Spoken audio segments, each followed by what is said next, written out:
사부과 정책학 방법론 특강 1입니다. 오늘 제가 정말 귀한 손님을 모셨는데요. 국민대 정액과의 장한일 교수님이세요. 장한일 교수님은 국내에서 실험 쪽으로 몇 안 되는 전문가 중에 한 분이시고요. 저하고도 이제 경기도 농촌기본소득 관련해서 사회실험을 같이 한 적이 있습니다. 그래서 오늘 얘기는 아마도 그 정책에 있어서 실험이 어떤 역할을 할 수 있는지, 어떻게 적용될 수 있는지 좋은 말씀 많이 해주실 것 같아요. 그리고 저희가 그 조금 더 생동감 있는 그런 자리를 마련하기 위해서 중간에 질문도 수시로 받기로 했거든요. 그래서 교수님께서 특강 하시다가 중간에 질문 있으시면 손 드시면 곧바로 마이크 건네드리고 의견 듣고 같이 토론하고 하는 자리를 만들겠습니다. 그래서 언제든지 궁금한 게 있으시면 손 들어주시면 감사하겠습니다. 그럼 장한일 교수님을 모시겠습니다. 네, 안녕하세요. 국민대 정액과의 장한일입니다. 반갑습니다. 저는 이제 방금 소개를 받았고요. 제가 2013년에 뉴욕대학교에서 박사학위를 받았고, 그때 이제 뭐 실험 논문을 저희 학위 논문을 이제 포함이 되었고, 그때까지만 하더라도 실험을 하는 분들이 그렇게 많지는 않았는데 지난 이제 10년 동안에 꽤 많은 분들이 이제 실험을 하시는 것 같고, 특히 이제 제가 졸업할 무렵을 지나서 그 이후에 사회과학의 박사과정을 시작하신 분들은 대부분들은 어느 정도는 직접적으로 자신이 직접 실험을 하는 경우도 있고, 실험을 하진 않지만 하는 사람들 옆에서 관찰하는 경험도 많으셨던 것 같아요. 저는 이제 그 기간 동안에 많은 이제 좀 실험을 일찍 한 편이었고 또 많이 해봤는데, 이제 뭐 제가 오늘 들려드리려고 하는 이야기들은 여러분들께서 어떻게 보면 저보다 더 실험과 관련해서 체계적으로 많은 책들을 쓰신 분들도 있기 때문에 실험 관련돼서 전문적인 책들이 꽤 많이 나와요. 물론 안타까운 건 뭐냐면 한국에서 아직 한글로 나오는 게 없다는 점이 좀 아쉽긴 하지만, 영어 책을 보게 되면 전문적인 책들이 많기 때문에 그런 이야기들보다는 조금 도움이 될 만한, 조금이라도 구체적으로 도움이 될 만한 이야기를 전달하는 거에 초점을 맞추려고 하는 거고, 만약에 제가 설명하는 과정, 말씀드리는 과정에 있어서 혹시라도 궁금하신 거, 평소에 궁금하셨던 내용들하고 제가 여기서 말씀드리는 거하고 관련성이 있다고 한다면 끝까지 기다리지 마시고 바로바로 직접 해주시길 바랍니다. 이제 그렇게 하시는 것들이 여러분들께서도 제 강의를 듣는데 좀 더 집중력 있게 들을 수도 있는 거고, 비슷한 고민을 아직은 하진 않았지만 나중에 하시게 될 분들을 위해서도 도움이 되기 때문에 꼭 해주시길 바라겠습니다. 그리고 뭐 여기 제가 잠깐 기다리는 동안에 예전에 특강을 한 적이 또 다른 데서 한 적이 있었는데, 거기에 들으셨던 분이 또 오셨는데 뭐 그 내용이랑 약간 겹치는 분이 많을 것 같아가지고 미리 뭐 좀 양해의 말씀도 드리겠습니다. 먼저 실험과 관련해 가지고 여러 정의가 있기는 합니다. 학자들마다 조금씩 다르고 그 다른 이유가 있고, 그래서 어떤 학자들과 같은 경우에는 특정한 유형의 연구 방법은 실험이 아니다라고 하는 사람도 분명히 존재합니다.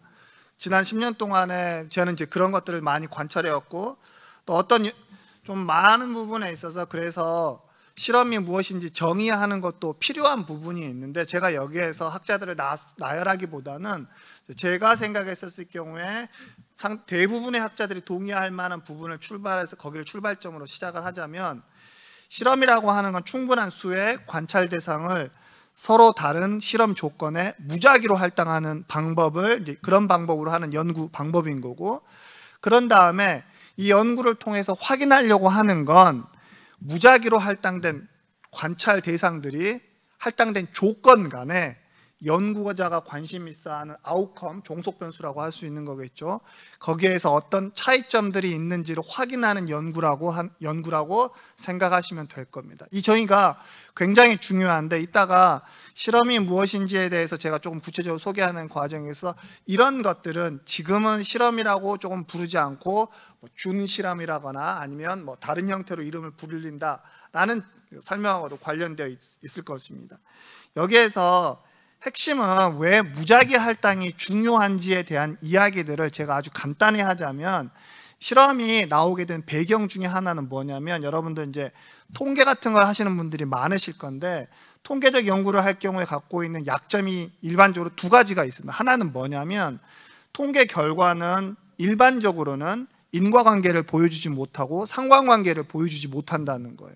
물론 특수한 형태의 분석 방법은 투스테이지, 리그레션 이런 것들은 인과관계를 검증하는 데 도움이 되긴 하지만은 그럼에도 불구하고 그런 방법조차도 여러 가지 언더라인 전제 같은 것도 좀 있는 상황인 거죠. 그래서 대부분이 상관관계만을 이제 우리에게 말해주는 거고 인과관계를 주장한다는 건 조금 어렵거나 혹은 확실한 다른 사전적인 정보들이 필요한 거예요. 예를 들어 성별 같은 것은 사람이 어떻게 할 수 있는 것이 아니기 때문에 성별과 예를 들어서 투표 선택이라든가 성별이라든가 아니면 특정한 정책의 선호도의 관계 같은 걸 우리가 회귀 분석한다면 성별은 사람이 어떻게 할 수 있는 것이 아니고 연구자가 관심이 있는 정책의 선호도가 성별에 영향을 끼칠 수 없기 때문에 그런 건 인과관계가 상관관계가 아니라 인과관계가 있다라고 말할 수 있는 거겠죠. 근데 실험은 그게 아니라 연구자가 임의로 조건들 가운데서 특정한 조건에만 연구자가 관심이 있어 하는 어떤 독립변수에 해당하는 것을 조작을 가하기 때문에 인과관계를 수립하는 데 도움이 됩니다. 두 번째, 실험이 갖고 있는 강점이고 왜 연구자가 실험을 하게 된 두 번째 이유는 무엇이 있냐면 옵서베이셔널 데이터, 우리가 일반적으로 관찰해가지고 데이터를 회귀 분석 같은 걸 돌릴 경우에 한계점은 뭐냐면 연구자가 관심이 있어 하는 종속 변수에 영향을 끼칠 만한 많은 요인들이 있는데 연구자는 그 요인들과 관련해 가지고 필요한 자료, 회귀 분석으로 통제 변수라고 할 수 있는 거겠죠. 통제 변수로 넣을 것들의 자료를 다 구하지도 못하는 한계가 있는 거고, 한편으로 보자면 무엇을 통제해야 될 것인지에 대한 지식조차도 인간은 한계가 있기 때문에 다 알아내기가 어렵다는 문제점이 있는 거겠죠. 즉 무슨 말이냐면 종속 변수에 연구자가 관심 있어 하는 독립 변수 이외에 영향을 끼칠 만한 다른 요인들을 모두 통제하지 못하기 때문에 어느 정도는 내가 관심 있어 하는 요인들의 영향력에 그 확정하는 데 있어서의 한계가 있어요. 바이어스가 발생할 가능성이 존재한다는 거겠죠. 이런 문제점들을 실험은 제가 앞에 써놓은 것처럼 충분한 수의 관찰 대상을 무작위 할당을 하는 방법으로 인해서 연구자가 관찰할 수 없는 요인들의 영향력들을 다 통제하는 방식이 됩니다. 그래서 한 개씩 예를 들어서 밑에 간단한 예로 이야기를 해놨는데 산소가 생존에 필수적인지 알아보기 위해서 이런 걸 했었을 경우에 산소 같은 경우는 이제 너무 극단적인 얘기긴 하겠지만 예를 들어서 우리가 교육 수준이라고 하는 것이 교육 수준을 대학 교육을 받게 하는 것이 사람들로 하여금 환경에 대한 환경 정책에 대한 선호도를 끌어올릴 수 있는지 대학 교육을 받는 사람이 환경 문제에 대해서 민감하게 생각을 하게 되고 친환경적인 정책을 선호하는지 알고 싶다고 이제 가정을 해보죠. 이렇게 했었을 경우에 실험을 한다고 하면 일부의 사람들에게는 대학 교육을 시키게 되고 나머지 일부 사람들에게는 대학을 교육을 시키지 않게 될 건데 교육 조건에 할당을 할 때 한 명 한 명씩 하는 방법으로 해서는 안 된다는 게 제가 말한 실험의 조건에 들어가 있습니다. 충분한 수를 해야 돼요. 왜냐하면 만약에 한 명 그래서 한 명은 교육을 받게 하고 한 명은 교육을 안 받게 했는데 우연하게 그 한 명이 교육을 받는 한 명은 남자였던 거고 우연하게 교육을 안 받는 또 다른 한 명은 여자였다라고 한다면 결과적으로 우리가 관측하는 환경과 관련된 정책에 대한 태도의 차이가 교육 때문인지 아니면 성별 때문인지를 우리가 알 수 없게 되는 거예요. 여기에서 충분한 수가 의미하는 바는 뭐냐면 그러면 교육을 받는 사람을 한 명이 아니라 수를 늘려가게 되는 거예요. 예를 들면 한 100명 정도를 가정한다고 합시다. 교육을 받는 사람을 100명에게 맡기게 되는 거고 교육을 안 받는 사람은 또 다른 100명을 맡긴다고 가정해 봅시다. 이 경우에 갖고 있는 장부정은 뭐냐면 우리가 교육을 받을지 안 받을지를 무작위로 할당을 하게 된다고 하면 교육을 받게 된 100명 가운데 50명은 남자일 거고 50명은 여자가 되겠죠. 그리고 교육을 받지 않는 100명 가운데서도 무작위 할당이 되었기 때문에 남자 50명이 될 가능성이 높고 여자가 50명이 배정될 가능성이 있는 거겠죠. 이런 식으로 충분한 수를 무작위로 할당을 하게 될 경우에 갖고 있는 장점은 무엇이냐면 연구자가 관심 있어하는 요인들 제외하고 종속 변수에 영향을 끼칠 만한 요인들의 영향력들이 두 조건 간에 균등하게 배정을 시켜버려가지고 그 영향력을 없앨 수 있다는 겁니다. 이 두 개가 굉장히 중요한 거예요. 그래서 이 두 개 때문에 실험이 지금 여러분들이 보신 것처럼 강력한 툴로서 연구 툴로서 지금 자리를 잡고 있는 거라고 생각하시면 될 겁니다.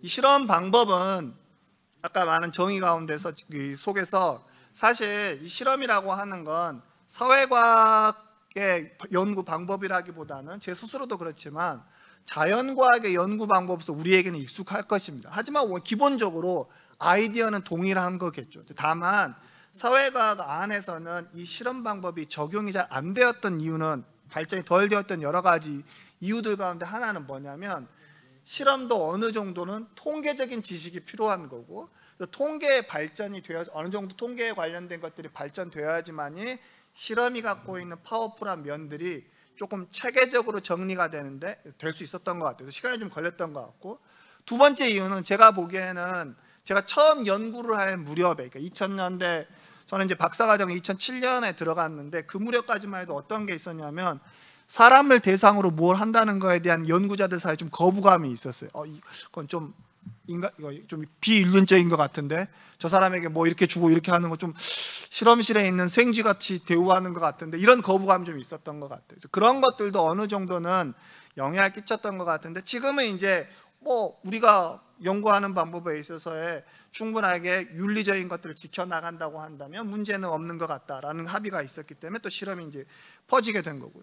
실험 안에는 여기 이제 제가 소개하려고 하는 것 여러 가지가 있습니다. 하나는 내추럴 익스페리먼트라고 하고 자연 실험이라고 하는 게 있습니다. 그래서 자연 실험은 어떤 거냐면 아까 제가 말한 것처럼 연구자가 관심 있어하는 독립 변수가 무작위로 할당이 된 거예요. 관찰 대상이 갖고 있는 속성. 관찰 대상이 예를 들어서 여자인지 남자인지 관찰 대상이 뭐 대졸인지 고졸인지에 상관없이 그 사람이 연구자가 무작위로 선택한 A 조건이든 B 조건이든 할당되는 그런 형태의 셋업이 자연 실험에서는 어떻게 진행되냐면 연구자가 한 게 아닌 게 되는 거겠죠. 그럼 어떤 거예요? 예를 들면 이런 거예요.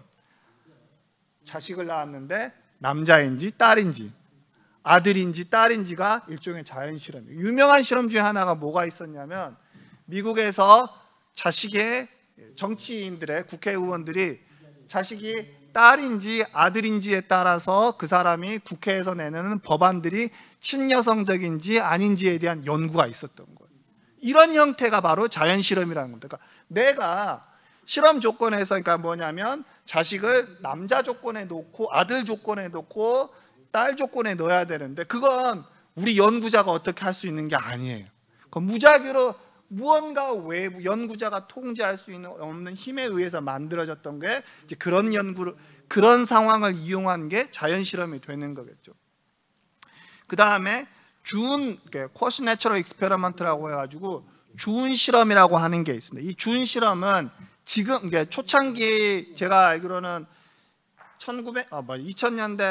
2000년대 초반 2010년까지만 해도 준 실험도 실험의 일부로 간주하는 흐름이 학자들이 있었는데 지금은 이 준 실험은 실험이라고 치지 않고 아주 분리를 합니다. 그 이유 중에 하나가 뭐냐면 이 준 실험 안에서는 연구자가 관심 있어하는 독립 변수 이런 것들이 무작위에 할당되지 않았기 때문에 그런 거예요. 그래서 예를 들어 이제 이런 게 대표적인 게 어떤 경우가 있냐면 예를 들어서 우리나라에서 갑자기 지금 뭐 정부에서 추진 중이고 계획 중이긴 한데 갑자기 어느 순간에 이재명 정부에서 기본소득과 관련돼 가지고 시행을 딱 하겠다라고 가정을 해보죠. 그래서 그게 언제냐면 2025년 9월 1일부터 시작된다고 가정해보죠.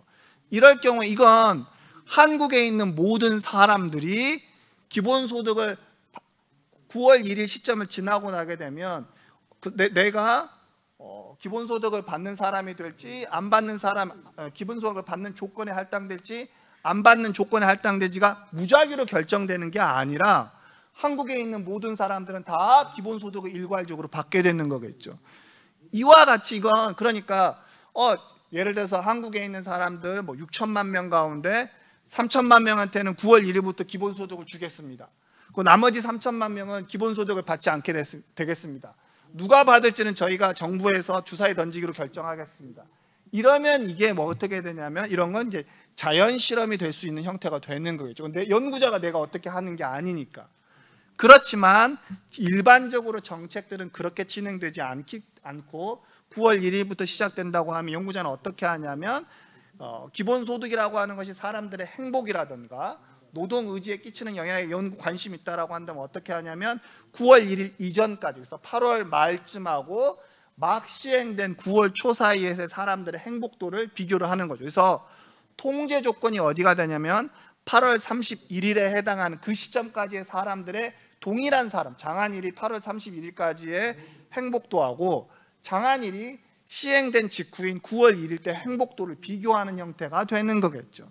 이런 형태의 것들이 이와 같이 연구자가 관심 있어 하는 독립변수의 영향, 독립변수가 무작위로 할당되지 않은 상황들에서 진행된 이 데이터 생성 과정들과 같은 경우에는 이제 준 실험 형태라고 해가지고 따로 이제 분류가 되기는 합니다. 이 방법은 제가 이제 연구자들이 요즘 이야기하는 실험을 통해 가지고 수집된 자료를 분석하는 방법하고는 완전히 다른 형태로 분석이 됩니다. 완전히 다른 형태로 분석이 돼요.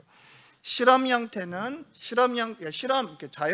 여기서 제가 말한 무작위 할당을 통해 가지고 어떤 관찰 대상이 A 조건에 할당되었는지 B 조건에 할당되는지 이런 형태로 진행된 연구에 의해서 수집된 데이터 같은 경우에는 관심 있어 하는 독립변수의 영향력을 측정하기 위한 분석 방법이 준 실험에서 하는 분석 방법이랑 완전히 다른 형태로 진행이 됩니다. 그것을 또 염두에 두셔야 될 것 같고요. 그다음에 여기 계신 분들 가운데 서베이 실험은 해보신 분들도 있을 것이고 제가 알기로는 연구가 꽤 많이 나오기 때문에 여기에 서베이 실험 같은 건 설문조사 실험에서인 거고 일반적으로 설문조사 해왔던 분들이 그 설문조사 안에서 일종의 어느 단계에서 설문조사에 참가한 1000명 가운데서 일부한테는 특정한 정보를 제공하거나 아니면 특정한 조작을 한다고 하고 다른 사람한테는 그렇게 하지 않은 다음에 그 사람 두 집단 혹은 세 집단 사이에서의 연구자가 관심 있어하는 종속 변수에서의 행동의 차이를 비교하는 거, 의견의 차이인 거겠죠. 의견의 차이를 비교하는 방법이 있는 서베이 실험이 있는 거고요. 제가 오늘 여러분들에게 정책을 연구하는 데 도움이 될 방법으로 소개할 두 개의 실험 방법 가운데 하나가 이 서베이 실험의 가운데서 최근 가장 서베이 방법 안에 서베이 실험 가운데 여러 가지 방법이 있는데 그 중에 가장 각광을 받고 있는 컨조인트 실험이 있습니다. 그걸 제가 이따 소개해 드리려고 하는 거고요. 왜 컨조인트 실험을 정책을 연구하시는 여러분들에게 소개하려고 하는지는 제가 이따 설명을 드릴 것입니다. 컨조인트 실험이 제가 봤었을 경우에는 정책을 연구하시는 분들이 군침을 삼킬 만한 좋은 실험 방법이 돼요. 그걸 일단 소개를 해드리게 될 거고, 그 다음에 현장 실험이 하나가 또 있습니다. 현장 실험은 제가 이따 소개를 할 거고 아마 여러분들 머릿속에서 마음속에서 정책 실험하면 현장 실험만을 생각할 가능성이 높으실 겁니다.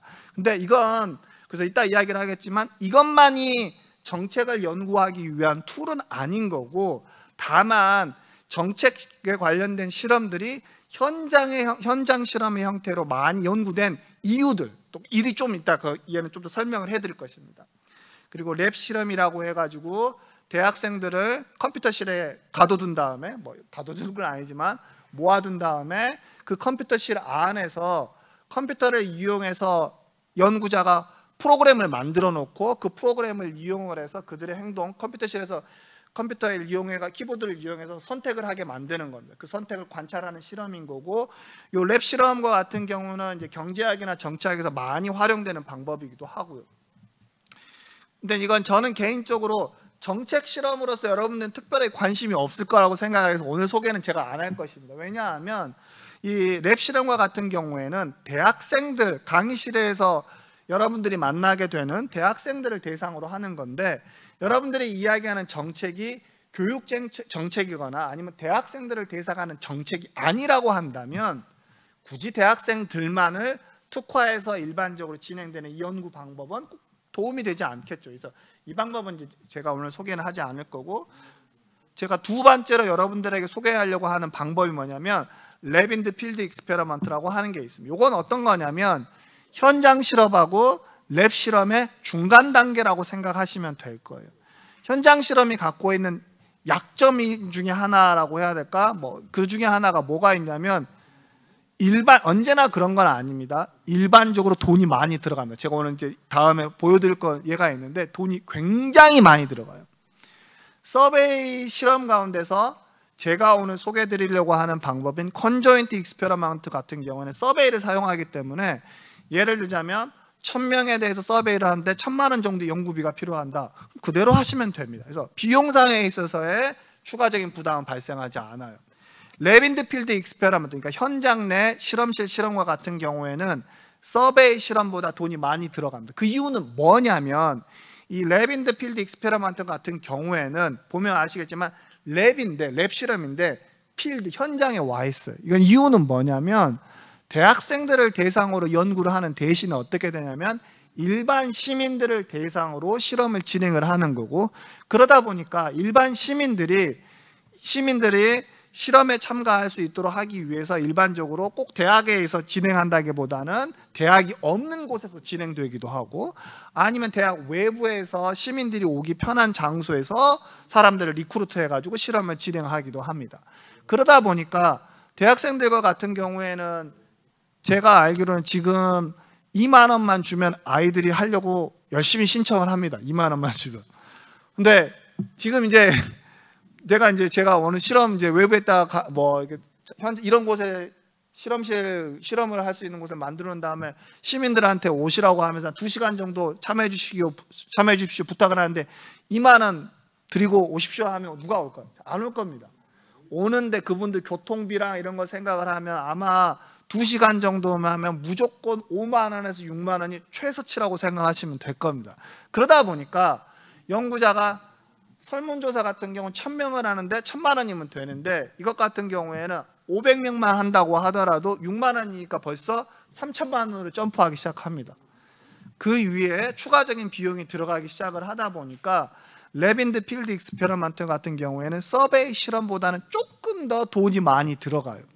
하지만 장점이 있어요. 이제 그 장점이 있다 제가 설명을 드리도록 하겠습니다. 그래서 오늘 설명은 서베이 익스페리먼트 가운데 하나인 콘조인트 실험이 될 거고, 또 다른 거 하나는 뭐냐면 현장 내 실험실 실험이 요거에 대해서 제가 이용을 해서 여러분들이 정체에 관한 연구를 한다면 참 좋겠다라고 제안 드리는 것이 오늘 특강의 목표라고 생각하시면 될 겁니다. 지금까지 관련해서 물어보실 거 있으신가요? 지금까지 실험에 관한 개괄적인 이야기인 거고, 저는 기본적으로 3시까지 제가 특강을 끝내고 더 물어보실 거 있으시면 물어보시면 되는 거고, 중간중간에 계속 물어볼 거 있어 물어보시면 됩니다. 네.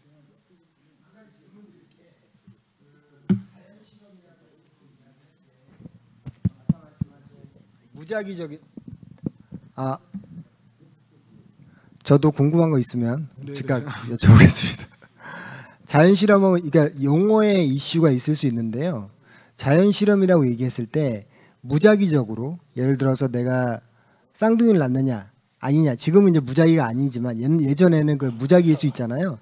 그래서 그걸 이용해서 아이가 더 많은 집과 그렇지 않은 집에 교육 투자를 본다든가, 그런 정말 자연에서 발생했는데 랜덤적인 부분이 있을 수 있는데, 이게 아니라 자연에서, 그러니까 우리가 얘기하는 자연이라는 내추럴 익스페리먼트라는 게 이제 그 착각을 일으킬 수 있는데, 되게 이제 리터러처에서는 내추럴 익스페리먼트 할 때 또 하나의 아까 말씀하신 정부 정책을 했는데 전라북도에는 정책을 했고, 그렇죠. 전라남도에는 도지사가 정책을 하지 않아서 그 두 지역을 DID로 비교하겠다. 이럴 때는 이런 경우도 자연실험이라고 하고 그 대신에 준실험적 상황이라고 얘기하는데, 그렇죠. 그러면 아까 말씀하신 거하고 조금 그 정의적으로 어긋나는 부분이 있는데 그건 어떻게 정리가 되나요? 그러니까 이건 제가 정의는 사실 저는 개인적으로 정의는 그런 상황에서 이걸 자연실험으로 볼 거냐, 아니면 예를 논문 제목을 쓰잖아요. 자연실험으로 할 거냐, 준실험으로서 제목을 잡을 거냐. 저는 개인적으로 중요하게 생각하지 않다고 생각합니다. 왜냐하면 실험 디자인 그 연구가 되는 상황에 맞춰서 분석만 맞춰서 한다고 하면, 예를 들어서 아까 제가 표현한 정의에 따라서 준실험적 상황에 해당하는 거라고 하면 거기에 맞춰서 그러니까 분석을 하면 되는 거고, 그 다음에 무작위로 할당이 되었다고 하면 거기에 맞춰서 진행을 하면 되는 거지. 그래서 저는 개인적으로 민감하게 이름을 생각은 하진 않습니다. 그러면 대개는 이제 학생이나 일반 연구자들이 리서처가 개입하지 않은 그죠. 준실험이나 진실험적 상황은 자연실험이다라고 이해해도 될까요? 저는 이제 그건 조금 다르게 생각합니다. 저는 이제 제가 생각했을 때 자연실험이라고 하는 건 연구자가 실험적 조작을 하지 않은 상황인 건데, 그 실험적 조작이 그럼에도 불구하고 무작위로 이루어진 상황을 저는 자연실험이라고 보는 거고, 거기서 조금 이제 차이가 있을 수도 있을 것 같습니다. 물론 어떤 분들과는 좀 다르게 생각할 수도 있는 거고. 그러니까 보면 리터러처마다 조금씩 정의가 달라서, 근데 일단은 교수님 말씀은 그거 자체가 무작위적 상황인지 그게 중요하다고 또는 생각합니다. 무작위적이 아닌 상황인지, 네. 그리고 리서처가 개입해서 만들어진 상황인지 아닌지가 중요하다는 말씀이죠. 네, 저는 그렇게 그러면 생각합니다. 어떤 면에서는 정의적 측면에선 진실험이냐 준실험이냐로 나눠서 생각하는 게 오히려 그럴 수도 용어적으로는 있는 편할 거죠. 수 있겠네요. 그렇게 볼 수도 있는 거죠. 네, 알겠습니다. 네, 감사합니다. 용어가 이따 소개는 하겠지만, 저는 연구를 하는 주제에 갖고 있는 특성상 정치학 문헌만 보는 게 아니라 경제학 문헌도 보기도 하고 정책학 문헌도 보기도 하고 심리학 문헌을 보기도 하는데, 이 용어가 조금씩 다릅니다. 예를 들어서 레빈드 필드 익스페리먼트는 정치학 쪽에서 사용하는 용어인 거고, 경제학으로 넘어가게 되면 프레임드 필드 익스페리먼트로 표현이 되기도 합니다. 그 다음에 교수님께서 말씀하신 것처럼 조금 범공용적으로 일반적으로 전공에 상관없이 호환되는 용어는 말씀하신 것처럼 진실험이냐 아니면 준실험이냐, 뭐 이런 정도가 가장 보편적인 것 같아요. 그래서 되게 보면 진실험을 RCT라고 네, 해서 RCT라고 하는 거거든요. Randomized Control Trials라고 되게 표준적으로 쓰고, 예. 그다음에 쿼자이 익스페리먼트는 준실험적 상황, 그렇죠. 말씀하신 DID나 Regression Discontinuity나 IV 상황, 그런 것들 얘기하는 거로 정리하면 되겠죠? 맞습니다. 근데 아, RCT로 하게 되면 그 내부 안에서 아까도 말한 그 RCT 안에서 저 같은 경우에는 자연 실험과 현장 실험 이렇게 나눠지는 거겠는 거겠죠. 그 다음에 준 실험을 아까 말한 쿼시 익스페리먼트 아예 빠지는 거고 이렇게 되는 거겠죠. 네. 그러면 이제 다시 돌아가면 정책 실험과 관련해서 제가 이제 생각을 했었을 때, 저는 정책학 전공자도 아니기 때문에 잘은 모릅니다. 이제 정확히는 모르지만 그럼에도 불구하고 실험을 하다 보니까 정책 실험과 관련된 문헌과 이야기들을 하시는 분들을 좀 종종 보고, 또 저도 요 논문을 보게 되는데, 그때 느끼는 느낌이 뭐냐면 정책 실험이 굉장할 정도로 현장 실험을 중심으로 생각하는 경향이 있는 것 같다. 그 이유 중에 하나는 무엇일 거라고 생각을 하냐면, 정부에서 어떤 정책의 효과 같은 것들을 측정하기 위해서 예전에는 파일럿이라고 해가지고 어떤 정책의 효과를 알아보기 위해서 특정 지역에서 한번 해보고 효과를 이제 하나만, 이렇게 쉽게 말하자면 실험적인 관점에서 생각을 하자면 조작 조건 하나만을 만든 다음에 거기를 관찰하는 방법이 예전에 제가 아는 파일럿을 이용을 해가지고 정책의 효과를 분석하는 방법이었죠. 근데 이건 하나의 지역 안에서의 조작 조건만 보기 때문에 연구자가 관심 있어 하는 정책 때문에 효과인지, 아니면은 선택된 지역가 갖고 있는 지역 밑에 깔려 있는 지역의 인구라든가 경제 구조라든가 뭐 교육 수준 때문에 이런 효과가 나는지 분리하는데 한계가 있었던 거겠죠.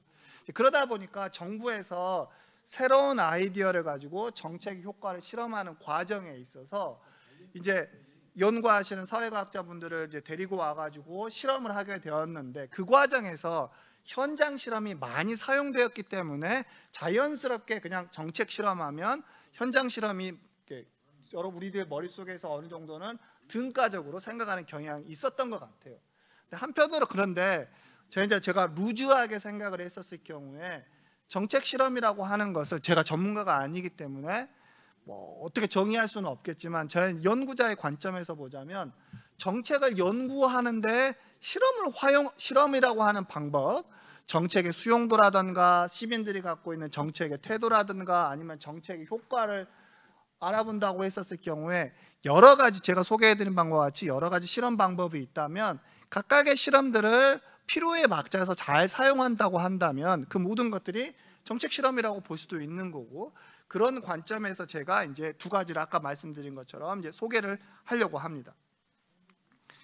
이제 그래서 이제 그럼 중요한 게 뭐냐? 왜 현장 실험에 우리가 생각이 갇혀 있을 필요가 없느냐? 현장 실험을 중심으로 정책 실험을 하게 될 경우에 문제가 어떤 점이 발생할 수 있는지, 그건 정책을 최종적으로 위반하거나 뭐 평가를 하는 데 있어서 문제가 끼치기는 하지만 연구자들에게도 굉장히 부담이 되는 상황입니다. 이게 하나가 뭐냐면 대표적인 게 제가 연구하고 있는 주제하고도 관련되어 있는데, 아실지 모르겠지만 몇 년 전에 코로나 직전에 핀란드에서 이제 정책 실험이라고 해가지고 정부 차원에서 실험을 진행한 게 있습니다. 핀란드에서 이제 보편적 기본 소득이라고 해가지고 사람들이 이제 현재 복지 시스템과 같은 경우에는 소득 수준에 맞춰서 가난한 사람에게 복지를 제공을 하는 건데, 보편적 기본소득이 갖고 있는 특징이 뭐냐면 그 사람이 갖고 있는 소득이라든가 노동 능력과 상관없이 모든 사람들에게 충분하다는 게 어떤 거냐면 최소한이 아니라 인간으로서 미래를 준비할 수 있을 정도의 상당할 정도의 액수를 보장해주는 시스템을 핀란드 정부에서 앞으로 미래에 한 발 더 나간 전통적인 복지의 대안으로서 고민을 하고, 그걸 최종적으로 도입을 하기 이전에 핀란드에서 실험을 이제 진행을 했던 거예요. 이 실험이 굉장할 정도로 그 사회에서 이슈가 되었고, 그 사회뿐만 아니라 세계적으로 굉장히 큰 이슈였던 거예요. 그 사회 안에서는 어떤 문제가 발생을 했었냐면, 이 당시에 제가 기억하는 게 맞다면 한 1000명 정도, 이제 최종적으로 어떻게 결정이 되었냐면, 최종적으로 원래 취지는 아까 제가 말한 노동소득하고는 상관없이 모든 사람에게 보편적으로 다 일정한 상당한 돈을 주는 거였어요. 근데 최종적으로 어떻게 결정이 되었냐면, 그 실업 상태에 있는 사람들 대개 한 1000명 정도에게만 2년 정도의 돈을 주는 걸로 보편적인 기본소득에서 그냥 실업 상태에 있는 사람들을 대상으로 한 기본소득으로 후퇴를 하게 했어요. 후퇴했었을 때 돈이 얼마였냐면, 제게 맞다면 한 달에 50만 원 정도이고 1000명한테 줬다고 하면 그게 한 달에 5억의 예산이 돈이 나가는 겁니다. 5억이 한 달에. 그럼 1년이면 60억이고 2년이면 120억입니다. 그러니까 사람들한테 주는 복지 그 실험에 실제 들어가는 돈만, 요 돈이만 120억이고 부수적인 걸 합친다고 하면 200억 정도 된다고 가정을 해봅시다. 그 사회 안에서 문제가 났던 게 뭐냐면, 이 많은 돈을 처음에 원래 보편적 기본소득이었다는 점을 생각해 보세요. 저 사람 지금 실직 상태도 안 되고 돈도 많이 벌고 있고 월급도 많이 받고 있는 사람한테, 저 사람한테 매달 50만 원씩 주자고? 그거 재정 낭비 아니야?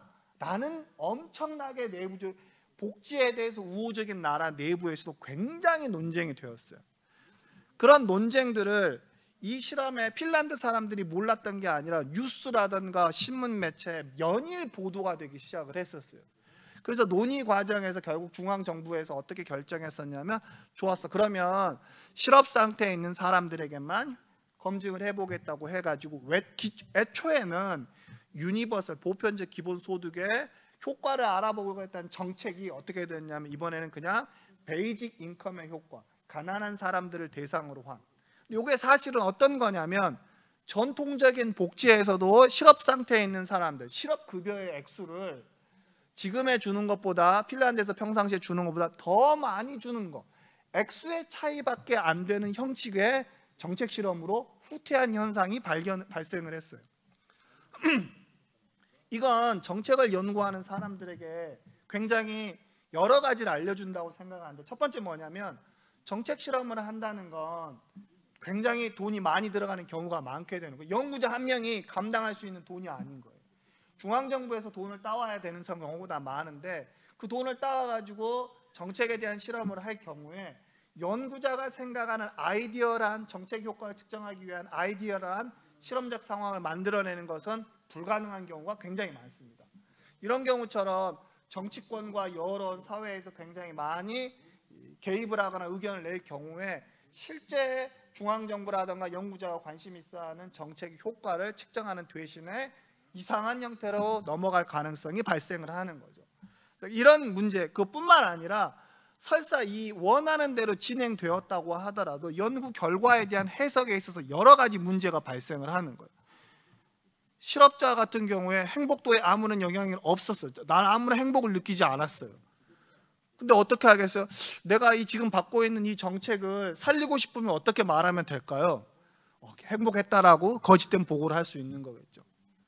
그러니까 이게 실험이라고 한 정책 실험을 했었을 경우에 현장 실험으로 진행되었을 경우에 그리고 연구자가 연구하려는 대상들이 내가 실험 상황에 와 있다라는 사실을 알게 되게 되면 현장 실험이 갖고 있는 장점 중에 하나가 뭐가 있냐면 종종 피실험자가 자기가 실험의 관찰 대상이라는 걸 모르는 상황들에서 진행되는 것이 현장 실험이 갖고 있는 메리트 중에 하나입니다.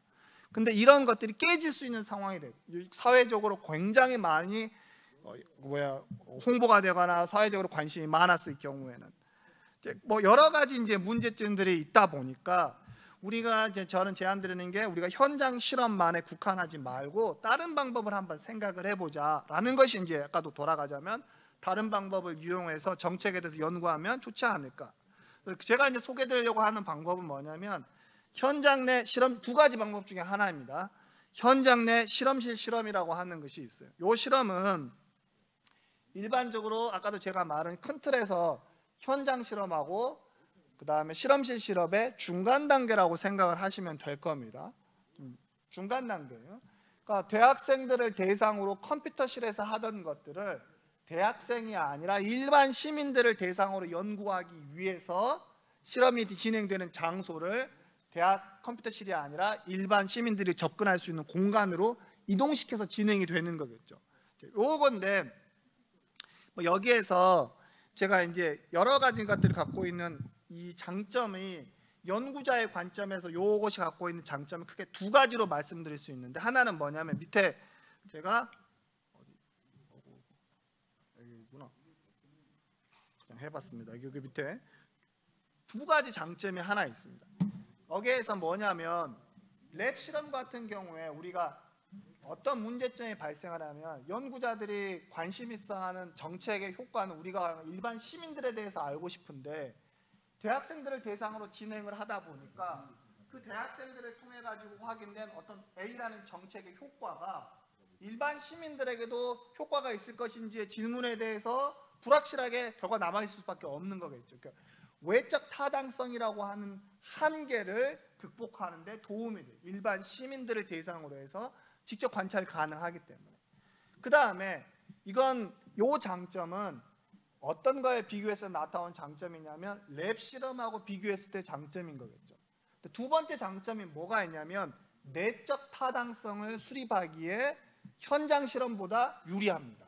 왜냐하면 생각을 해보죠. 아까와 같이 핀란드 실험과 같이 사람들이 일상생활에서 진행을 하게 될 경우에 무슨 문제점이 발생을 하게 되냐면 그 중에 하나가 이제 예를 들어서 아까 그러니까 여기에서 예를 들어서 뭐가 있는 거죠?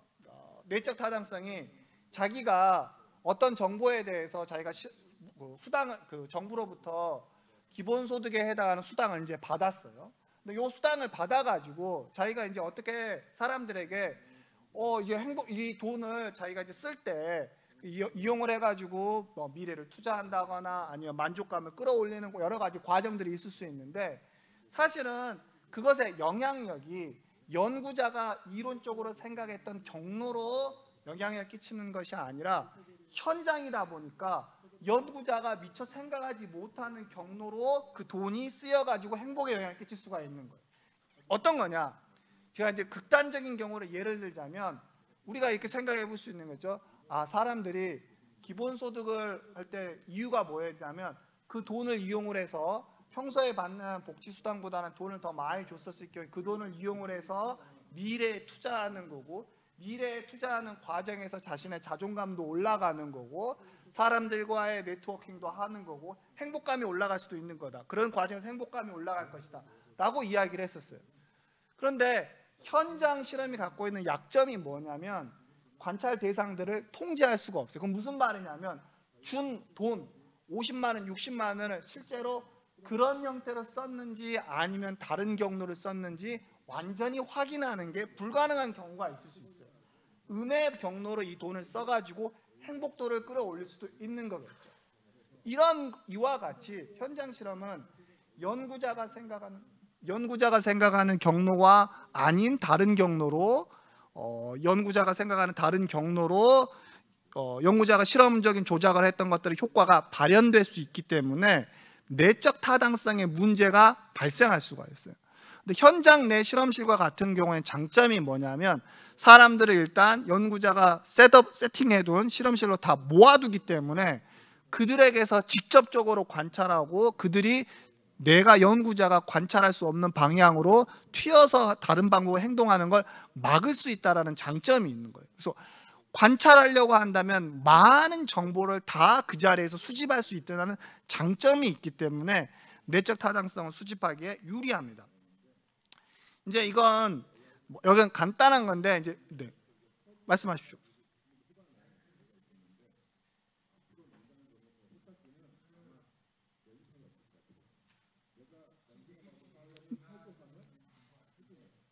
것 같아서 학생들이 하나 여쭤볼 게 뭐냐면 아까 말씀하신 현장 실험 같은 경우는 예를 들어서 기본소득이라든가 아니면은 가장 퍼퓰러했던 게 이제 트레이닝 프로그램 같은 거죠.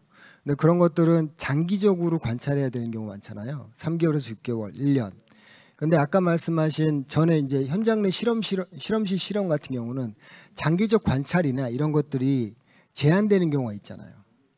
그러니까 제가 만약에 대학 교육의 효과를 알고 싶다. 그래서 독재자로서 실험을 한다고 하면 현장 실험을 할 수 있겠지만 그러나 그러니까 현장 내 실험실 실험은 그런 것들이 제한되니까 어떻게 보면은 정책의 주제에 따라서 선택할 수 있는 옵션인 거지 절대적으로 이것만 할 수 있고 저것만 할 수 있고는 아니지 않나요? 그러니까 첫 번째로 이제 두 가지 부분을 제가 첫 번째로 현장 내 실험이 롱텀 이펙트를 측정하는데 어렵다라고 보기는 저는 어렵다고 생각을 합니다. 그건 예를 들어 하나의 실험이 어떤 게 있냐면 말라위에서 진행된 실험이 있었는데 교육을 시켰어요. 교육 실험을 어떻게 측정을 했었냐면 지금 여기에서 이제 실험이 활용되는 방법은 여러 가지가 있는데 하나는 무작위 할당을 실험실 공간 안에서 시민들을 모아가지고 거기에서 하는 방법도 있는 거고, 근데 제가 제가 말씀드리면 말라이 실험은 어떤 실험을 했었냐면 사람들을 모아가지고 실험실 안에서 관찰하고 4년 후 이렇게 간 게 아니라 학생들 일정한 연령대에 있는 학생들 가운데 일부를 뽑아가지고 교육을 시켰어요. 그런 다음 여기에서 무작위 작업은 연구자가 시민들을 모은 공간 안에서 진행된 게 아니라 실험실 바깥에서 진행이 된 거였어요. 그 다음에 어떻게 했냐면 4년 후에 그때 무작위 교육을 받았던 사람하고 교육을 받을 수 있는 기회가 있었음에도 불구하고 추첨해서 떨어져 가지고 오지 못한 사람들을 이제 모아가지고 그 사람들에게 민주주의라든가 아니면은 협력이라든가 하는 측정을 하기 위해서 특정한 장소로 오도록 했던 실험도 있습니다. 그래서 4년, 5년 후에 모아가지고 교육의 효과를 측정했던 이런 연구도 있기 때문에 제 생각에는 현장 내 실험실 실험이 근본적으로 어떤 정책의 장기 효과를 측정하는데 불가능하다는 조금 이제 그건 센 이야기가. 근데 이제 트리트먼트 자체는 장기적으로 줄 수는 없잖아요. 트리트먼트 지금 그게 실험실 안에서는 힘들겠죠. 그러니까요. 실험실 안에서 매달 돈을 준다든가 그러지 않는다면 매일 교육을 시킨다든가 이런 것들이 제한될 수 있으니까 그렇죠. 그런 것들에 대한 한계는 있는 거죠. 그래서 알겠습니다. 방금 말씀하신 걸 종합적으로 제가 달리 표현하자면 제가 여기서 이야기하는 현장 내 실험실 실험이 현장 실험보다 모든 면에서 우월하고 언제나 그걸 다 사용한다는 걸 이야기하는 게 절대 아닙니다. 각각의 실험 방법들이 갖고 있는 장점과 단점, 그리고 일반적인 수준에서의 장점과 단점이 있는 거고 연구자가 관심 있어 하는 주제에 적합한 방법이 또 있을 수도 있는 거겠죠. 그래서 상황에 따라서 선택을 하는 것이 좋은 거고, 그래서 여러 가지 것들 옵션들 가운데서 내가 갖고 있는 연구 B라든가 아니면 연구 주제 같은 걸 종합적으로 고려하신 다음에 선택하는 게 맞을 것 같아요. 또 하나는 내적 타당성과 외적 타당성 얘기하셨는데 전에 슬라이드에서 근데 이제 내적 타당성 같은 경우는 그 전전이었던 것 같아요. 근데 여기 전- 죄송합니다. 네. 계속 앞으로 넘기고 있었네요.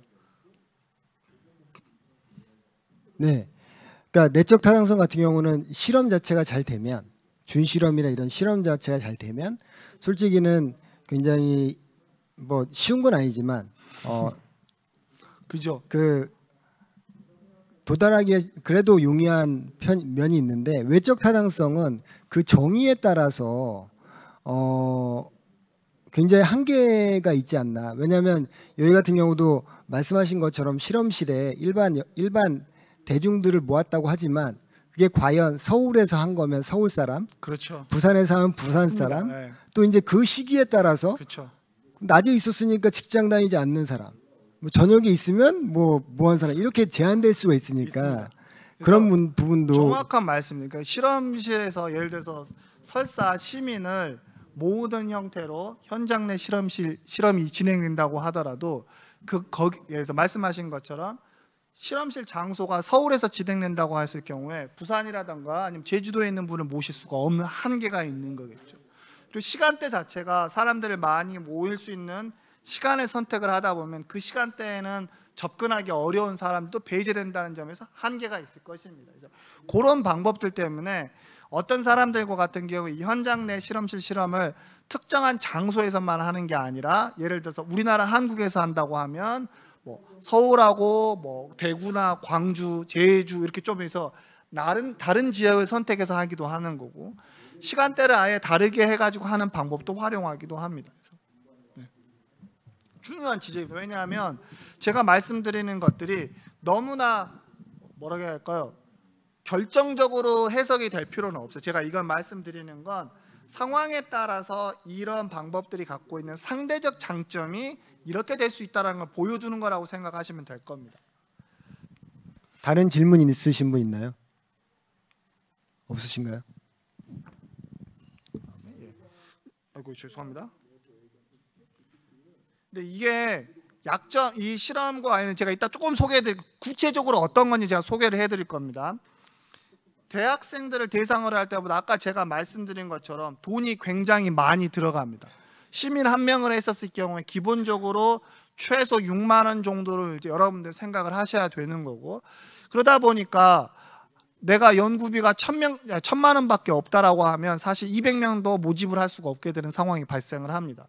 그래서 돈이 제가 생각을 했었을 경우에 뭐 표본의 크기 같은 것을 여러 가지 것들을 고려해야 되긴 하겠지만 아무래도 이런 걸 현장 내 실험실을 하려고 하면 한 4, 5천 정도의 돈이 필요할 것 같아요. 최소한 그 정도 돈이 있으면 이런 방법을 진행을 하면 좋을 것 같다고 생각이 되는 거고 주의사항 같은 경우에는 이제 이따가 제가 잠깐 설명을 하겠지만 이 강의실에 현장 내 실험실 실험인 같은 거기는 어려움 중에 하나가 뭐가 있냐면 실험의 상황들을 인위적으로 연구자가 모든 걸 세팅을 해야 되는 상황이 와요.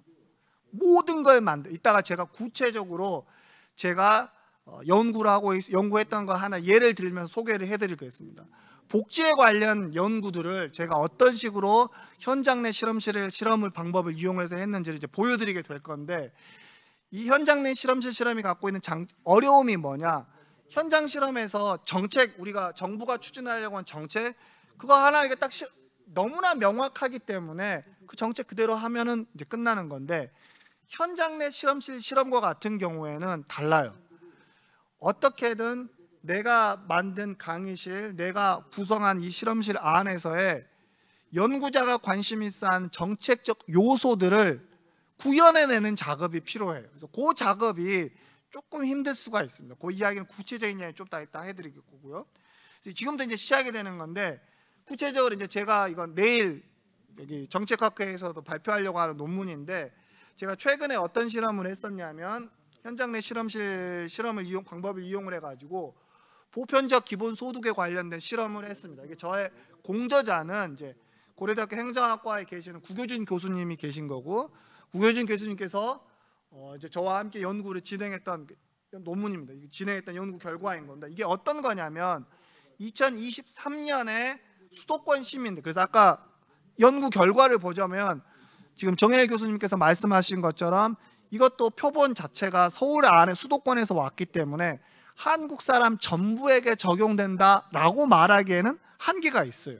그렇게 하기 위해서는 우리의 표본이 한국 사람 전체적으로 비교했었을 경우에 유사하다라는 것이 추가적으로 검증될 필요가 있는 거기 때문에 바로 대표성이 아까 말씀드린 것처럼 한국 사람 전체적으로 대표성 있는 표본이라고 말하기는 어려울 겁니다. 이때 저희들이 뭘 했었냐면 관심 있어 하는 게 아까 제가 말씀드린 것처럼 보편적 기본소득이었던 거예요. 보편적 기본소득인데 그 정책은 우리나라에서 아직 진행되지도 않는 거예요. 강의실에 사람들을 384명 정도를 모았어요. 보편적 기본소득을 어떻게 구현을 해야지만이 그 속에서 이 사람들의 행동을 관찰하는 거겠죠. 저희들이 관찰하려고 했던 건 뭐냐면 워크 에포트, 노동을 얼마나 열심히 하려고 하는지, 행복은 어떤 건지, 소셜 프리퍼런스는 어떤 거지, 그러니까 이타심이라든가 신뢰성은 어떤 건지 이런 걸 관찰하고 싶었어요. 그리고 이것들의 영향을 끼치는 요소로서 뭐가 영향을 주는지를 알고 싶었냐면 보편적 기본소득이었던 거예요. 그러면 저희가 했던 실험 안에서는 조금 더 복잡하게 되어 있긴 하지만 최소한 두 개의 실험 조건이 필요한 거예요. 일단 최소한 하나는 보편적 기본소득이라고 하는 복지제도가 없는 상황하고 그런 복지제도를 저희들이 만들어서 사람들에게 할당을 해가지고 비교를 해야 되는 거겠죠. 어떻게 만들까요? 이제 그게 챌린징한 부분이 됩니다. 이게 제가 경험을 했었을 경우에 현장 내 실험이 갖고 있는 어려움 중에 하나가 되는 거예요. 정책으로 내가 머릿속으로 그다음에 정부가 추진하려고 하는 정책을 제한된 공간 안에서 가상으로 구현해내는 것을 그게 좀 어려운 부분이 되는 겁니다.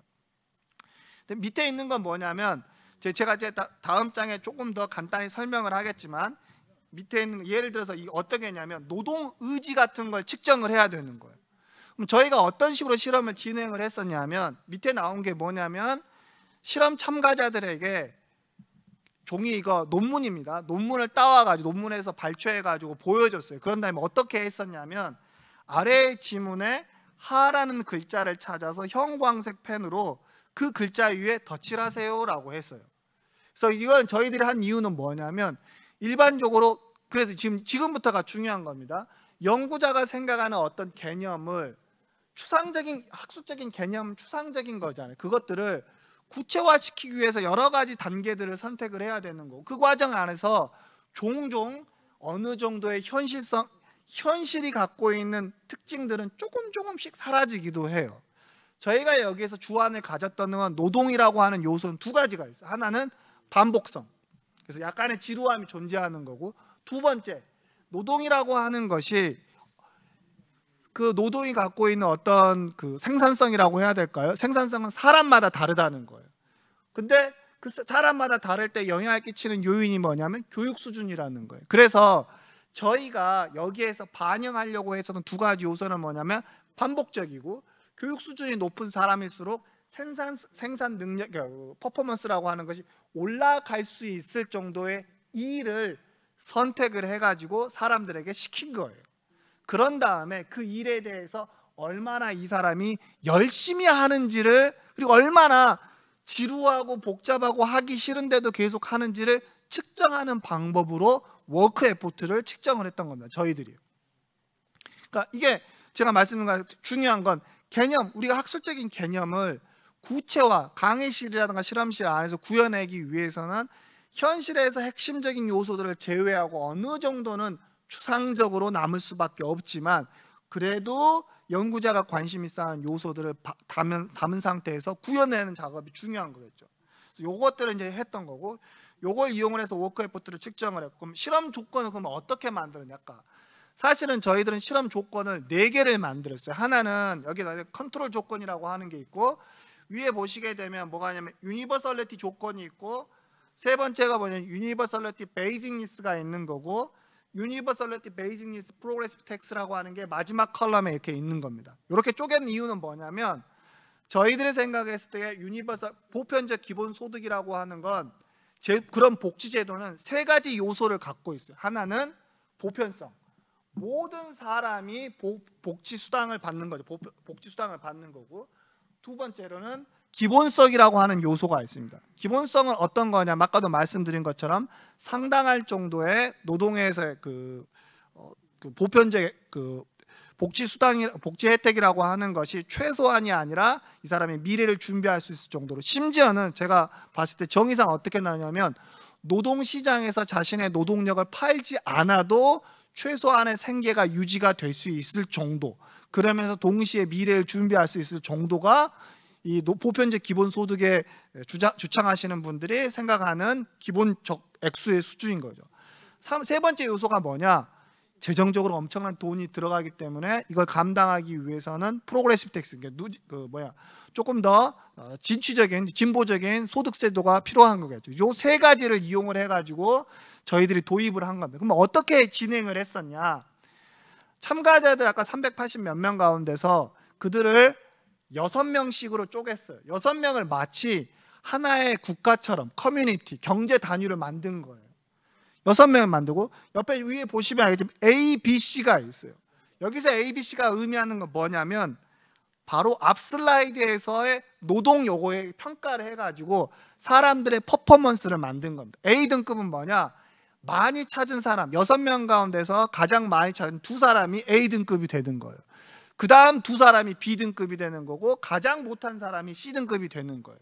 그래서 거기에서 A 등급을 받은 사람인데 만약에 컨트롤 조건에 간 사람은 토큰을 얼마를, 이 토큰은 여기서 보면 하나당 제 기억이 맞다면 200원이었어요. 토큰 하나당. 그래서 저 사람들은 14,000원을 벌어가는 겁니다.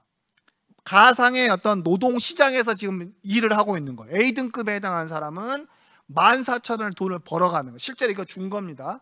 그다음 B의 등급에 해당하는 사람은 8,000원 정도를 받아가는 거고, 그 다음에 C 등급에 해당하는 사람은 4,000원을 받아가게 되는 거예요.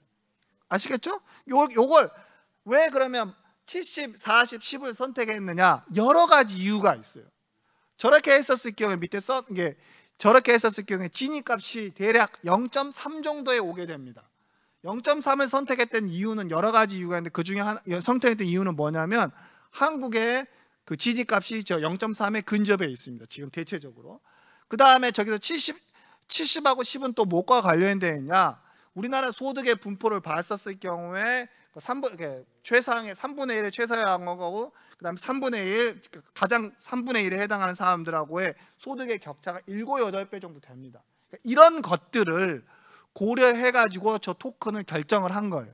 제가 여기서 말씀드리는 게 어떤 포인트는 뭐냐면 현장 내 실험실 실험을 하게 되었을 경우에는 현장에서 연구자가 관심 있어 하는 정책이 반영되는 현실을 강의실이라든가 실험실 안에 모사해내는 게 중요한 작업이라는 거예요. 그런 다음에 저희가 어떻게 베리에이션을, 그럼 실험적 조작은 어디에서 들어오게 되냐면 두 번째, 그러니까 첫 번째에서는 트랜스퍼, 이제 복지 토큰인 거겠죠. 거기서 몇 개가 들어가게 되냐면 C등급에 해당하는 사람, 가장 저소득에 해당하는 사람들만 4개의 토큰을 추가적으로 우리 복지처럼 주는 겁니다. 그 다음에 유니버설리티 조건을 가게 되면 이번에 어떻게 되냐면 모든 사람에게 복지 조건 토큰이 4개씩 배당이 되는 거예요. 심지어는 70개 벌어들인 사람에게도 4개가 가는 거예요. 이게 보편적 소득에 해당하는 거에 이제 가까운 거겠죠. 그 다음에 세 번째 컬럼에서 보게 되면 토큰 4개가 몇 개로 점프하게 되냐면 10개로 점프하게 됩니다. 이게 뭐냐면 보편적이고 기본소득이 되는 거예요. 이게 여러분들 토큰 10개, 저게 무슨 기본소득의 아이디어하고 무슨 관계가, 너무나 자연스러운 반응이에요. 너무나 자연스러운 반응이에요. 근데 저희들이 이게 과연 보편적 기본소득 주창자들이 이야기하는 기본성의 아이디어가 과연 토큰 10개, 4개에서 10개로 늘리는 걸로 될까? 타당한 지적이에요. 그러니까 논쟁 지적임에도 불구하고 저희들이 선택했던 이유는 여러 가지가 있어요. 10개의 토큰이 어떤 거냐면 보시면 알겠지만 그 노동시장에서 일했던 사람이 받을 수 있는 최저 토큰 개수 10개하고 딱 맞는 개수예요. 그럼 어떤 거냐면 이렇게 생각하시면 돼요. 내가 열심히 맞춰봐봤자 내가 안 될 것 같아요. 그러면 어떻게 10개가 되는 거예요. 이 사람들에게는 내가 열심히 일하든 안 하든 10개의 토큰이 보장되어 있다는 건 상당할 정도의 의미가 될 수 있는 거겠죠. 그리고 저 10개를 도입하는 순간에 어떤 변화가 또 발생하냐면 지니 값이 불평등 지수가 10% 이하의 10%포인트 이상 정도로 불평등수가 이제 떨어지게 됩니다. 상당할 정도의 불평등에도 영향을 줄 수 있는 거고요. 그 다음에 마지막에 이제 프로그레시브 텍스라고 해가지고 두 번째 그 포스트 텍스 인컴에서 세금이 빠지는 단계 있잖아요. 근데 마지막 컬럼에서는 소득에 맞춰서 A등급에서는 30%의 토큰이 세금으로 빠졌던 거고, 근데 그 앞에서는 컨트롤 유니버설리티, 그 다음에 유니버설리티 플러스 베이직 니스 조건에서는 소득에서 모두 다 10%씩만 지금 깎은 겁니다. 그래서 마지막 조건에서는 세 번째 조건하고 동일하지만 뭐만 차이가 있냐면 세금에서만 차이가 나요. 이렇게 여러분들 생각하시기에 저래서 사람이 반응할까? 생각하실지도 모릅니다. 반응합니다. 그게 내일 발표하는 논문이에요. 저 토큰 10개가 별거 아닌 것 같죠? 정말 재밌는 연구 결과가 나오게 됩니다. 사람들이 10개 토큰이 올라가는 순간에 어떻게 반응하냐면 예를 들자면 그 이타심 같은 거, 소셜 프리퍼런스 이타심 같은 거 어떻게 되냐면 유니버설리티까지는 이타심에 영향을 줍니다. 사람들이 4개씩 토큰을 받게 되면 올라가요. 이타심이 올라가는데 근데 어떻게 되냐? 오히려 사람이 4개가 아니라 나한테 10개를 주는 내가 10개를 받게 되는 순간에 다른 사람을 위한 이타심의 정도는 떨어지는 현상이 발생을 합니다. 그러니까 토큰 몇 개가 별거 아닌 것 같기는 하겠지만 현실에서 사람들이 생각하는 어떤 지점을 저희 실험이 잘 잡아냈다라고 한다면 그것이 의미 있는 것으로서 이 연구 결과는 이제 보여주는 것이 되는 거겠죠. 그래서 제가 여기서 보여드리려고 하는 건 중요한 포인트는 그러니까 현장 내 실험실 실험을 할 경우에 여러분들이 고민을 내가 관심 있어하는 걸 강의실과 실험실 안에서 어떤 식으로 추상적으로 그러면서도 동시에 현실을 잘 반영한 형태로 끌어낼 것인가, 이게 중요한 포인트가 될 거다. 이것만 잘 해낸다라고 한다면 재미있는 연구가 될 수 있을 것이다라는 걸 말씀드리기 위함이었습니다. 그 다음에 이제 마지막으로 제 시간 질문 드릴 게 뭐냐면 마이크 뒤에 있어서 네. 그 아까 말씀하신 현장 실험 같은 경우는 가장 많이 지적되는 단점이 뭐냐면 실험의 단순성이잖아요. 그러니까 복잡하게 실험을 못한다는 거, 조건을 둘 수 없다는 거, 그러면서 비용이 많이 든다는 거. 근데 이 현장 내 실험 같은 경우는 여기 보여주시는 것처럼 복잡성을 좀 할 수도 있는 더 할 수 있는, 감히 할 수 있는 그런 부분이 있네요. 그렇죠. 예, 그런 장점이 있는 것 같습니다. 그래서 달리 표현하자면 핀란드 실험 같은 경우에 보편적 기본소득이라고 하는 거에 있어서의 생각을 해보죠. 만약에 저희 논문이 갖고 저희가 목표로 생각했던 것 중에 하나는 뭐가 있냐면 왜 굳이 보편성하고 기본성을 꼭 같이 갈 필요가 있을 것인가. 어떤 의미에서 보자면 보편성하고 기본성이 같이 갈 경우에 재정적으로 굉장히 부담이 될 수도 있는 거고, 보편성만의 효과도 기본성이 없는 상황에서도 보편성만으로 기대할 수 있는 효과가 충분하다면 굳이 재정적 부담을 감수해 가면서 기본성까지를 같이 도입할 필요가 없는 거겠죠.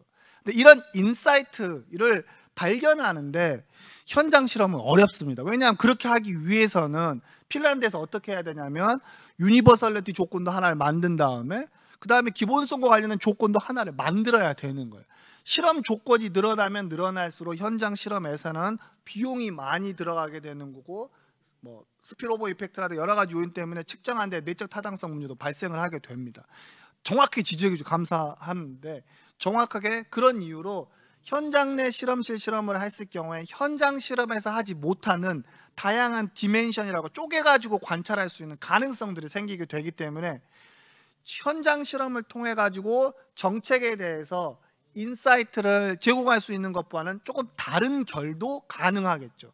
그래서 그래서 저희 결과에서 아까 말씀드린 것처럼 베이직 리스트를 도입하는 게 오히려 안 좋았어요. 그런 연구 결과가 있어요. 저희 논문에서 주장이 어떻게 하냐, 사람들은 예상외로 프로그레시브 텍스라고 하는 거에 대해서 그렇게 반응하지 않는 것 같다. 그렇다고 한다면 어떤 의미에서 뭐냐면 유니버설리티를 도입하면서 재정적인 부담은 프로그레시브 텍스로 결합을 하는 방향이 오히려 좋은 방향이지 않느냐라는 이야기가 가능해지는 게 되는 거겠죠.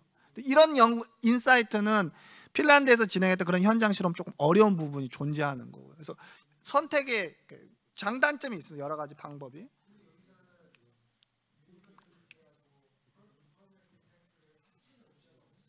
그건 이제 돈의 제약으로 만들면 조져요. 그러니까 저희가 이걸 할 때다 이것도 한 5천만 원 정도가 들어갔어요.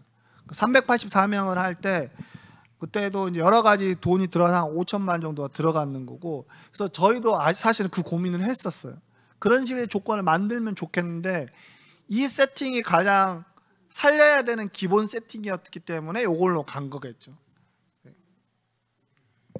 네, 알겠습니다. 저희가 15분 정도 남아 있어서 네, 빨리 이제 소개를 하겠습니다. 제가 질문을 계속 드려 죄송하긴 아닙니다, 한데 아닙니다. 요 결합 실험은 그 다음에 최근 제가 봤었을 경우 여러분들 제가 이제 이걸 준비하기 전에 행정 정책학 관련된 저널들은 좀 봤어요. 한 3, 4년까지만 하더라도 행정 정책학 분야에서 컨조인트 실험, 결합 실험 논문은 나온 걸 제가 거의 못 봤던 것 같은데 작년에만 제가 PAR인가 해서 컨조인트 실험으로 몇 개가 뚜두둑 나오기 시작을 하는 걸 봤어요. 그러니까 이미 어떤 거냐, 행정 정책 하시는 분들도 이미 컨조인트 실험과 관련해서 이미 방법을 흡수하시고 그 결과가 지금 이제 나오고 있다라고 생각을 하시면 될 겁니다. 그분들이 저도 평상시에 이 결합 실험이라고 하는 건 정책을 연구하시는 분들이 가장 좋아할 세팅이라고 생각을 하는 거고, 그걸 이제 발견하신 그 정책 연구하시는 분들이 이미 가져오신 것 같아요.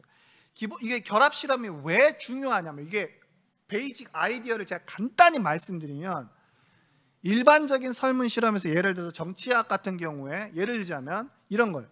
성별, 후보자의 성별이 그 후보자에 대한 지지에 영향을 끼칠까라고 이제 연구자가 관심이 있다고 실험을 한다고 하면 어떻게 하냐면,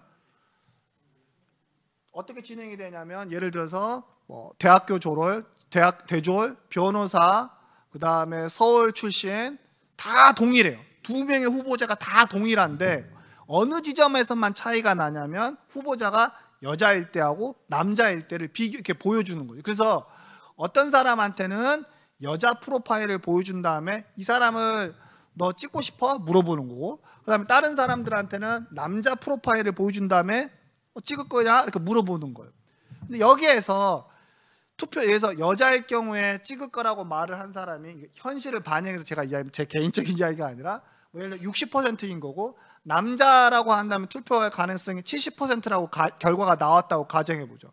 그럼 이 마이너스 10%라고 하는 건 여성이라는 이유 때문에 받는 어떤 차별의 효과일 수도 있는 거겠죠. 근데 이런 식으로 해석을 할 때 문제점이 뭐가 있냐면, 현실에서 우리는 성별의 영향력을 성별 하나만 집중하기보다는 여러 가지 것을 함께 고민을 하는 거예요. 무슨 말이냐, 저 사람이 대졸 배경을 가진 여자일 때하고 고졸 배경을 가진 여자일 때하고 변호사 출신일 때의 여자일 때하고 대학 교수일 때의 여자일 때하고 아니면 일반 노동자일 때의 여자일 때, 그러니까 종합적으로 성별이라고 우리는 현실에서 어떤 것에 결정을 내릴 때 한 디멘션만을 고려하지 않고 여러 디멘션을 복합적으로 고려하면서 결정을 내리게 되는 거예요.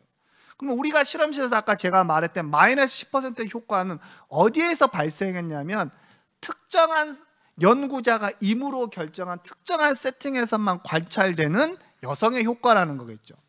그러다 보니까 이 마이너스 10%는 현실에서 사실 사람들이 성별이 갖고 있는 효과에 대해서 오버 측정한 걸 수도 있고 언더 측정한 가능성이 있는 거겠죠.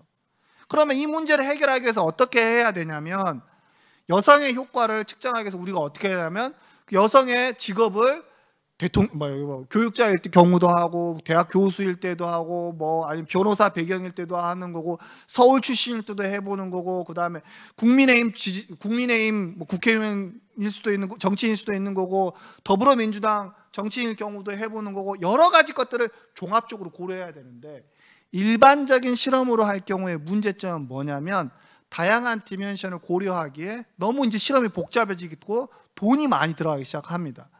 요 문제를 해결해 주는 게 콘조인트 익스페리먼트예요. 다양한 디멘션들을 복합적으로 고려하면서 사람들이 어떤 식으로 선택을 하는지를 관찰하는데 용이하다는 거예요. 제가 이걸 소개하려고 하는 중요한 인사이트는 뭐가 있냐면, 제가 잘은 모르지만 제가 공부한 바로는 정책이라고 하는 건 하나의 디멘션이 있는 게 아니라 복합 디멘션인 거예요. 정책의 수혜자가 어느 수혜자를 타겟으로 하는지, 정책의 시작을 언제 시작을 할 것인지, 어떤 정책이 지켜졌을 경우에는 그 사람에게 리워드를 할 건지 말 건지, 한다면 어떻게 할 건지, 지켜지지 않았을 경우는 퍼니시먼트를 어떻게 할 것인지가 같이 여러 가지 디멘션들이 세팅 하나가 국가가 제공하는 하나의 정책으로 나오는 거지 않습니까? 이런 것들을 연구할, 그래서 그러면 어떤 식으로 이런 상황에서 생각을 해보면, 규제 같은 경우에 리워드는 높게 주면서 그러면 퍼니시먼트는 아주 미미하게 시작하는데, 그러면 1년 후에 할 것인지 아니면 당장 할 것인지 아니면 2년 후에 할 것인지 여러 가지들을 우리는 고민하면서 정부는 정책 세트를 만들어내야 되는 거겠죠.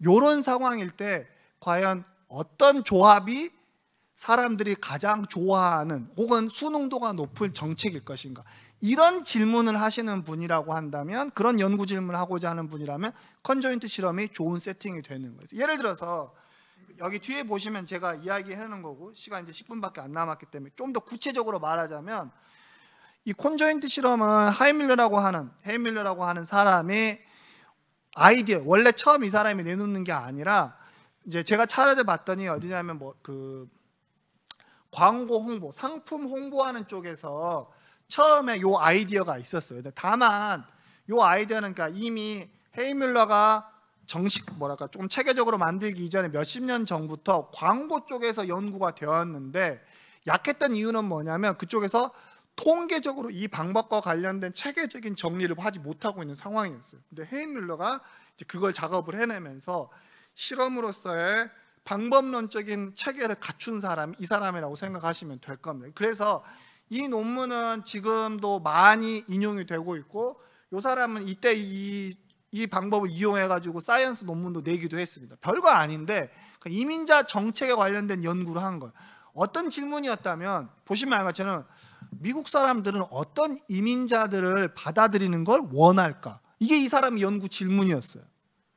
왜냐하면 이민자라고 했을 때 우리가 일반적인 이민 정책을 연구하신다면 우리가 어떻게 해요? 정책학에서 하면, 우리 정치학에서 연구는 어떻게 하냐면 이민자 수를 늘릴 것이다, 이민자 수를 줄인다, 뭐 이런 정도밖에 안 해요, 사실상. 하지만 현실에서의 이민 정책이라고 하는 건 수를 늘릴 거냐 마느냐 이런 문제가 아니에요.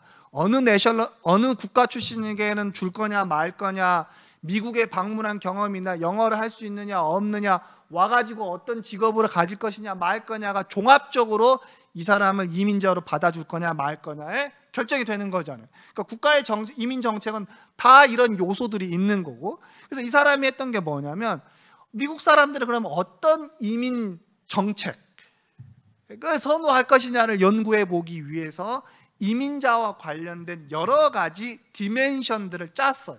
그래서 밑에 보시게 되면 여기는 출신지가 어디인지, 그 다음에 그 전에 미국에 와본 적이 있는지, 영어는 할 수는 있는지, 여러 가지 요소들을 다 고려해 본 거예요.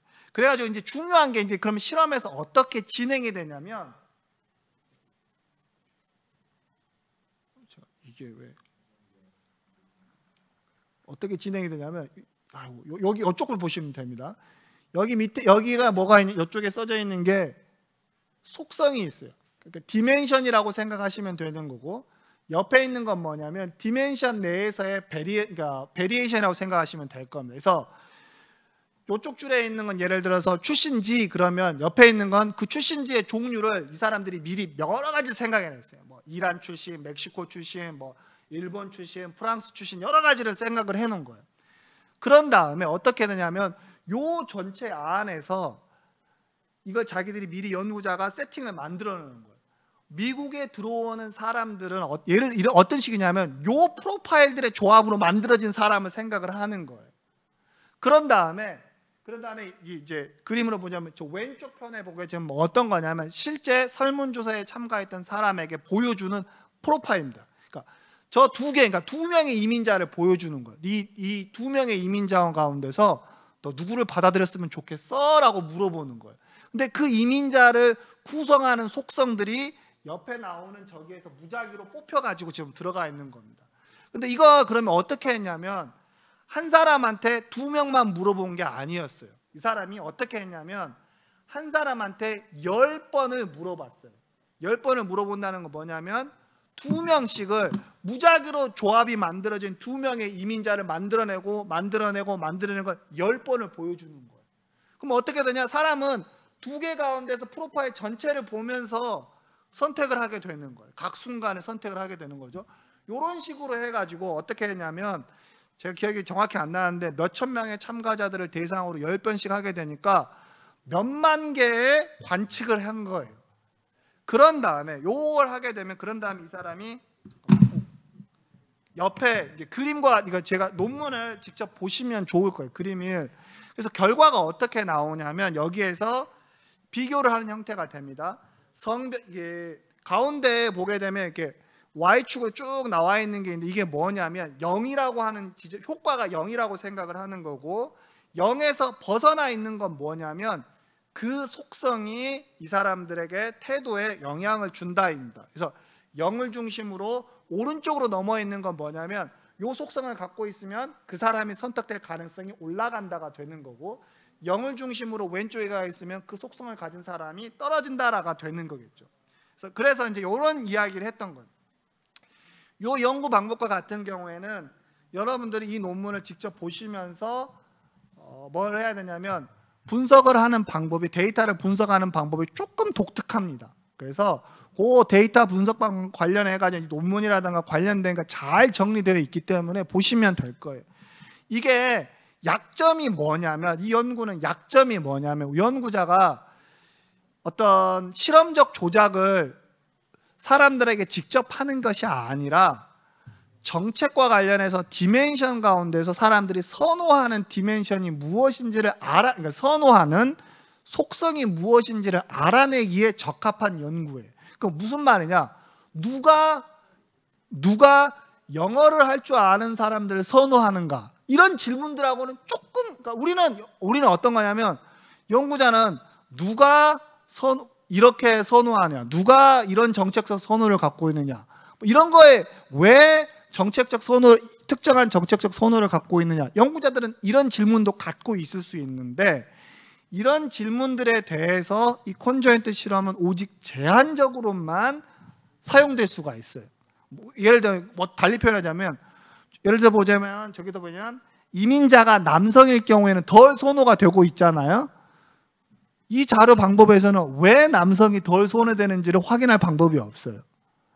왜 남성이 덜 손해되는지를 확인하기 위한 연구로는 이건 한계가 있어요.